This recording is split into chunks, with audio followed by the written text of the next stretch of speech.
you're within 10 years of retirement or you're in retirement, what do I see and what have I learned is the biggest risk to your financial independence and your retirement? Is it a depression? Is it runaway inflation? I'm here to tell you, I think it's me and I think it's you. Let me explain in this video. It's Joe Kuhn. I get a lot of comments, a lot of emails, a lot of calls. They're asking me, Joe, market's down 10%, 15%. It's down about 20% right now. What are you doing? My answer, nothing.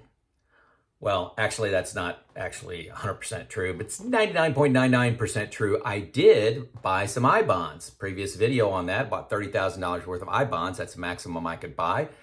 Earning 9.6% now. Fantastic I-bonds. But basically, fundamentally, my plan has not changed. I'm doing nothing. You got to plan for a recession, plan for a bear market. This time is different. We're in a 10-year bull. We've been in a great times for the last 10, 11, 12 years since the Great Recession of 2008, 9, 10. There's been some mediocre years in there, but essentially we've been on a tear.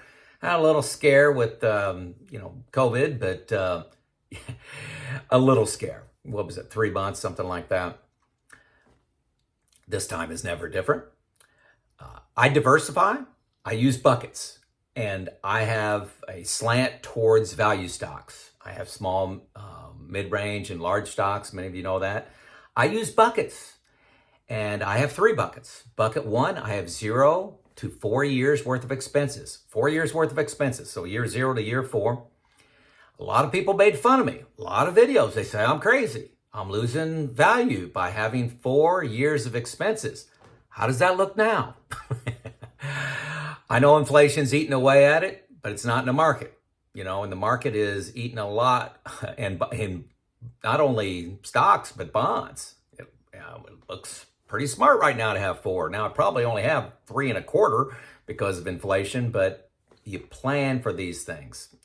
I'm not trying to brag that I was right, but I'm not bragging that I was right. I'm saying this is history, and you got to know history so that you don't repeat the problems other people had in history.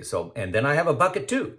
Again, I got 4 years worth of expenses. I got them in balanced funds like Wellington, like American Balanced. Mine specifically in American Balanced, but Wellington's almost the same thing, where you have about a 60-40 split. American Funds moves that around 60-40, 70-30 sometimes. Sometimes I think they can go to like 50-50, but based on some measures that they're tracking. And then bucket 3, I have money that I need 9 years from now, and that's all invested in stocks. All in stocks. Educate yourself, folks. Work with an advisor if you want. You got to plan on a bear. Plan for a bear and follow the plan. That's where you come in. You got to follow the plan. My investment club helps. I have 2 very close confidants that I share intimately all of my financial assets, where they're invested 100%. Their job is to be critical with me and what I'm doing. And before I make a move, I get these guys' opinions on it. So, hey, I'm thinking about selling all my stock. What do you guys think? And their job is to say, Joe, that's stupid. So hopefully one of the 3, maybe 2 of the 3 of us will be sane during a bear market, and they can prevent the other person from making a big mistake. So you are making decisions based out of fear. That's why you hire a financial advisor. Deviation from the plan, is selling in fear. For example, you buy high and you buy high and sell low. I guess that is.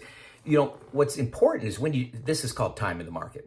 When you try to time the market and say it's at its high, not only you got to predict the high, but you got to predict the low to get back in. And so many people miss the high, and then they delay, they miss the high, then they sell, and then it goes through its low, and then it comes up another 20-30%, and then they buy. So they're just missing all the opportunities that they would have if they just let it ride out. So have a plan. I like buckets. It's not perfect. A lot of people have a different risk profile. It matches me, keeps me sleeping at night. I take no actions. Market's down 20%, haven't done anything. You know, you will think about the market, but if the market goes down to 40%, hope not, 50%, my plan is to do nothing. My plan is to do nothing because I planned for this event. Timing the market is a fool's game. So much data out there on that. I'm not the expert on that. I've read a lot of books, recommended books on this YouTube channel. You got to get things right twice it's just a fool's game to try to time the market. Bad things can happen. History can give you some confidence, but it's not a guarantee. You can't look at history and say the market's averaged 10% for the last 100 years. That doesn't mean we're not going to go into a depression for the next 20. Yes, things can get ugly. But do you want to live in fear? Do you want to make your decisions based on fear?